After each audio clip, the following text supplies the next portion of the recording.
বা কি বলে? রাসূলুল্লাহ সাল্লাল্লাহু আলাইহি ওয়াসাল্লাম বলেছেন, বিড়াল নাপাক নয়, এটা তোমাদের আশেপাশে ঘন ঘন বিচরণকারী প্রাণী। আবু দাউদ ৭৫, তিরমিজি ৯২।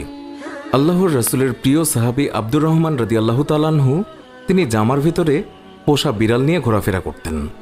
একদিন তিনি জামার আস্তিনের নিচে একটি বিড়াল ছানা নিয়ে রাসূলুল্লাহ সাল্লাল্লাহু আলাইহি ওয়াসাল্লামের দরবারে তিনি উপস্থিত হন। সেই সময় বিড়ালটি হঠাৎ করেই সবার সামনে বেরিয়ে পড়ল।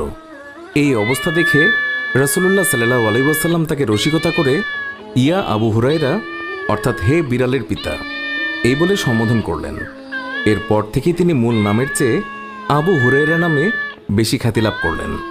আর সেই দিন থেকেই তিনি নিজেকে আবু হুরায়রা নামে পরিচয় দিতে তিনি বেশি পছন্দ করতেন।